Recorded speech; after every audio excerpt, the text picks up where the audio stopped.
There exists a magical town situated on a plateau looking down a stunningly beautiful canyon containing one of the largest collections of breathtaking waterfalls you will ever see. This place looks like something out of the storybooks and was an area known for the production of apples. This is why this town has different foods revolving around this fruit, including some incredibly tasty apple pastries like this one with an entire apple inside. This town has become a very popular tourist destination because of its incredible location and stunning nature, as well as some of the most beautiful mosaics you will ever see in this country. So join me as we discover Zacatlan de las Manzanas in an area that is fairly unknown to many outside the country and honestly almost feels like a piece of paradise on earth. This place has so many beautiful restaurants and mouth-watering local delicacies. Not to mention some very delicious locally produced artisan drinks like this one made from a flower, and even cultural entertainment showing you the vibrant soul of the city. And more than anything, with a short drive down one of the nearby canyons, you get to explore one of the many stunning waterfalls that happens to be one of the most beautiful I have ever seen. To get to Zacatlan, we start our journey in Puebla, which is basically the fourth largest city in Mexico. Because of the importance that Puebla has had in the country's history, this city has one of the largest colonial centers with a lot of beautiful architecture. Puebla also happens to be surrounded by 3 large volcanoes, one of which is one of the largest active volcanoes in the world at almost 18,000 feet. Aside from the natural and historical beauty, this city also has a very big modern side, as it is one of the fastest developing cities in the country. Puebla has a lot to offer, but we will leave that for another episode. To get to Zacatlan, we first go to Puebla's main bus station, which is called Capu and is located north of the city's central historic district. Here, I purchased my ticket for the roughly 2.5-hour ride, utilizing the bus line ATA. Shortly after, it was time to board. And unfortunately the bus had a big crack in the front window. So I made the best with what I had, and after exiting the bus station, we headed north towards Puebla's main east and west highway. This highway now has a second level which serves as express lanes from what I understand. And to be expected, you do get views of the imposing volcanoes surrounding the city, like this view of Iztaccíhuatl to the left through the columns. After traveling a few miles on the main east and west highway out of Puebla, we finally transition onto the more minor highway taking us north towards Zacatlan. Just like many places in Mexico, we see construction as the country is expanding its highway system. We finally break free of the traffic caused by the construction and travel through the south central highlands of the country, which can reach elevations of 7,000 feet or more. As a general rule, the scenery will become greener as we get closer to Zacatlan and the tropical Gulf Coast area. Shortly after leaving Puebla, we enter the state of Tlaxcala, which is considered to be the smallest state in Mexico. At this point, we also get a better view of the smallest out of the 3 large volcanoes surrounding Puebla, which is La Malinche. At over 14,000 feet, this volcano is still quite impressive, comparable to other massive volcanoes on the continent, such as Washington's famous Mount Rainier. At this point, we are utilizing this highway to go around the city of Tlaxcala, which also happens to be the capital of the state of Tlaxcala. Shortly after Tlaxcala, and about an hour after leaving Puebla, we approach the city of Apizaco. Here, the highway starts to widen, and it seems like they have done a lot of work recently on this section of the road. And Apizaco is almost halfway to Zacatlan time-wise, being that we are less likely to hit traffic from this point on.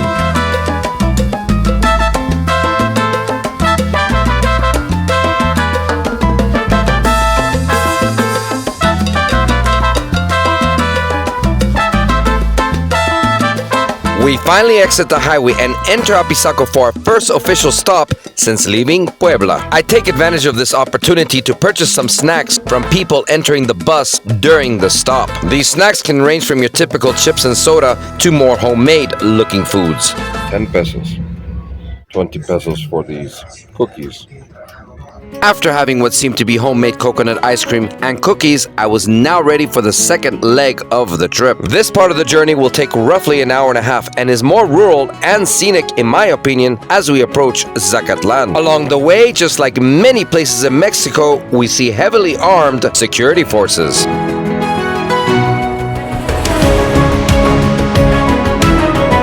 About an hour before arriving to Zacatlan, we pass through the Pueblo Mágico, or magical town, of Tlaxco. And Pueblo Mágicos are very special towns in Mexico that have been recognized by the government to have some sort of significance, usually historical or cultural, and are some of the most beautiful towns, in my opinion.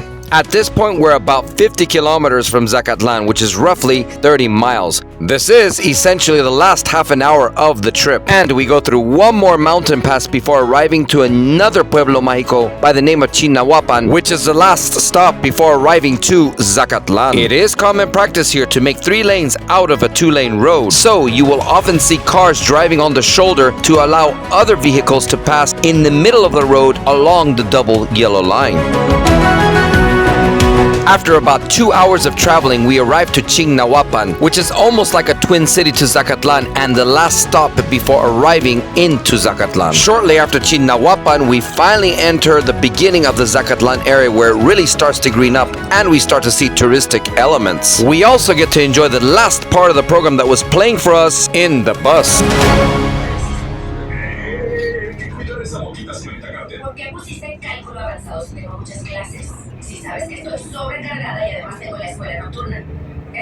As we enter the outskirts of Zacatlan, not only does a vivid green vegetation contrast so much with the rest of the trip, but it is also the first time that we see an abundance of palm trees as we get closer to the tropical Gulf Coast. Not to mention that we get our first clear view of the lush green mountains surrounding the canyons near Zacatlan. And as usual, the bus driver is still driving on the line to allow other drivers to pass in the middle of the road. We happen to pass by a factory of the famous Bimbo brand of food products, and the road starts to become windy as we drive next to the canyons near Zacatlan. After about 2.5 hours of traveling, we finally arrived to Zacatlan's small but cute bus station in a very elevated part of the city.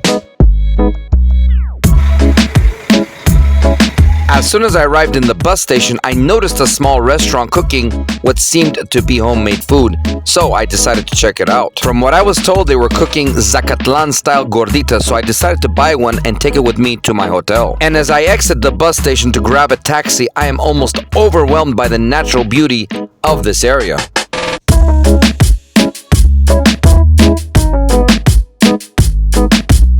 I was finally on my way to the hotel, and the taxi driver was explaining to me that the reason why the name of the city is Zacatlan de las Manzanas, or Zacatlan of the apples, is because this area was known to have many apple orchards that have disappeared over time because of recent developments.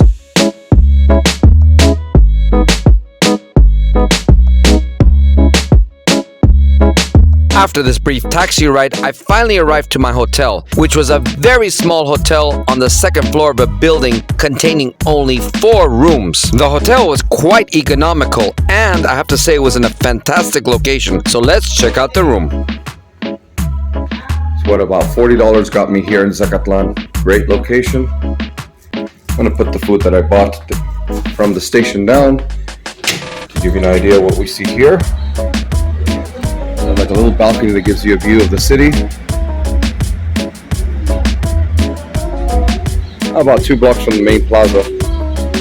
But guys, I am loving both the weather and the nature. The nature is so beautiful, as you guys will see. And of course, you can definitely tell it's a tourist town because of the little tour buses.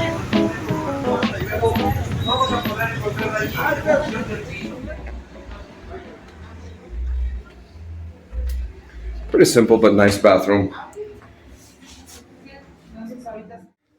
And as you guys saw earlier, I did buy one of the gorditas Zacatlan style from the bus station just because it looked good. It looked homemade. The lady was making it right there. Very, very nice lady. Comes with cheese, chuleta, which is what you see on top, some butter, and also some lettuce. So let's check it out. Looks good.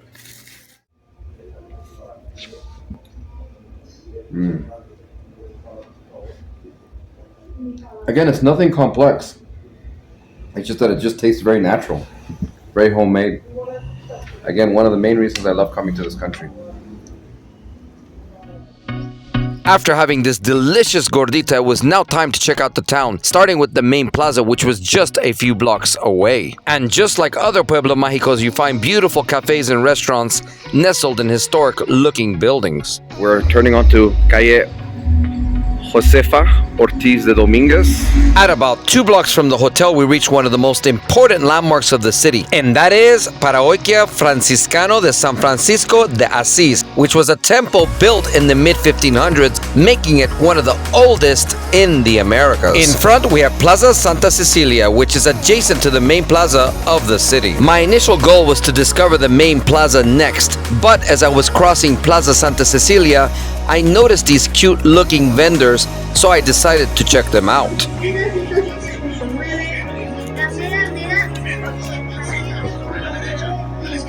What's up?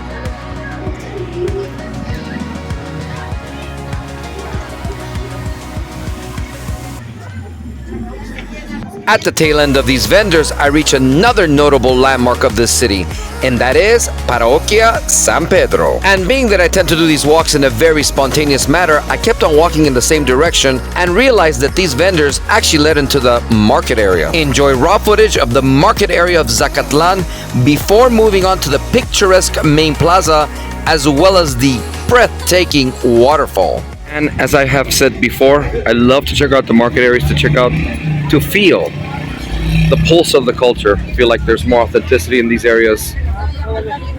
So enjoy. Chapulines, huh?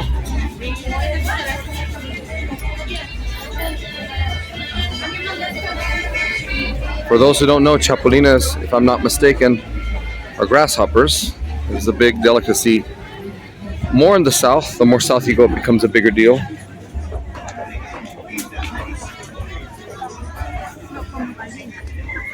Oh, some of that fruit looks really, really good.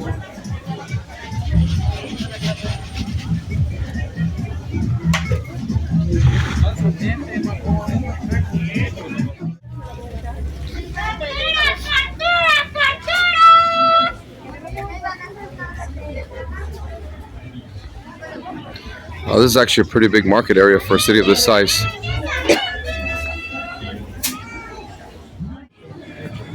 Even fresh chicken. Or what looks like to be marinated chicken, maybe? Lleve su quesito fresco de Puebla. Sí, ¿quieres algo?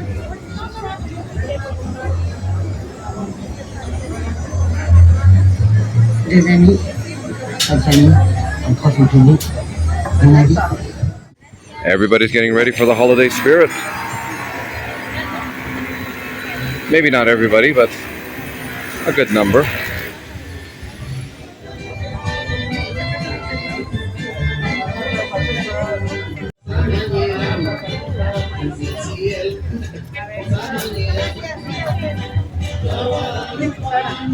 I have to say, it feels pretty cool here, even more so than Puebla. Of course, we are higher up. This is why you have more pine vegetation than tropical vegetation.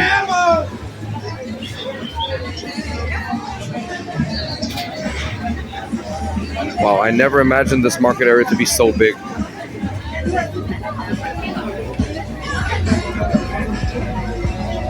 After taking a quick stroll in the market area, it was now time to check out the very beautiful and picturesque historical plaza of Zacatlan. Though I only had a few blocks to get to the plaza, I decided to take a slightly different route back. This way I could check out different streets along the way, which is something I usually do to see as many things possible when visiting a new place.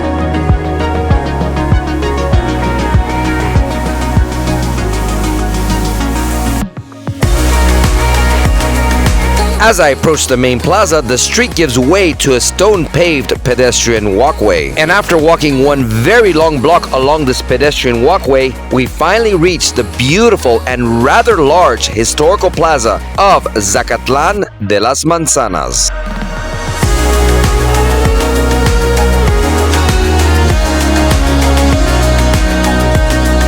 As soon as I reached the corner of the plaza, I saw a beautiful coffee shop that piqued my interest, especially being that I was quite thirsty for a drink after all the walking I had done around town. And this is an example of what I was talking about, how there are so many beautiful coffee shops in this country, especially in the Pueblo Mágicos, because they preserve them so well and make them look very cute and inviting.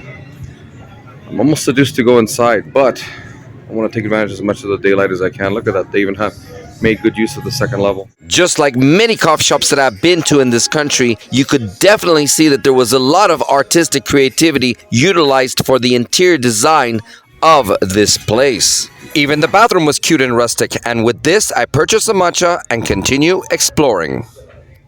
Guys, I was trying to be strong, but I couldn't help it.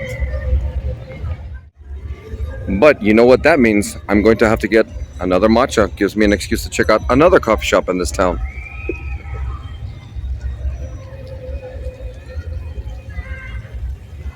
The main plaza is quite beautiful, as they usually are.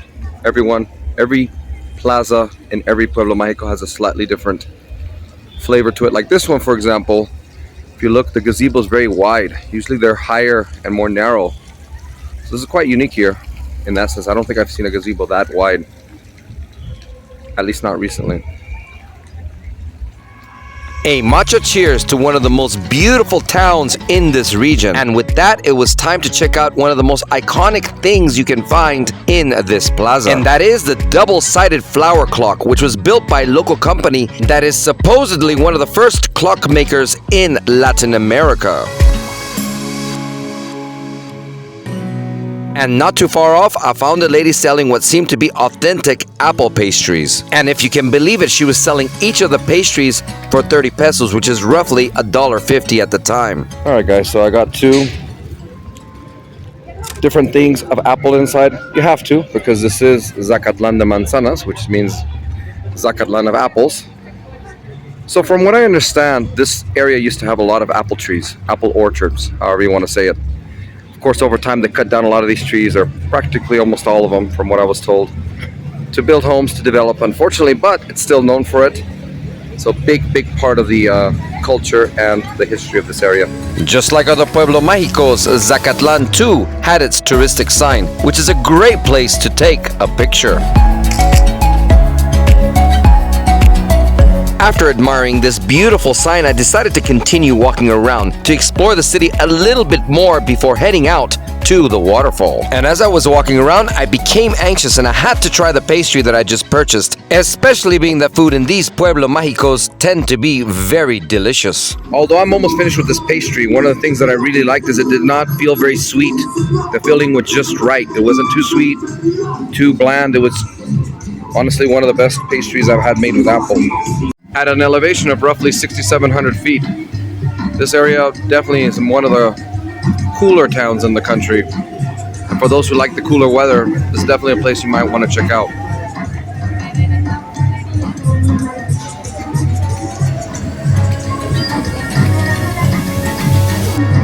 Stay tuned for the next episode as we grab a taxi for a short trip out of town and visit one of the most beautiful ecological parks with some of the most stunning views in the region.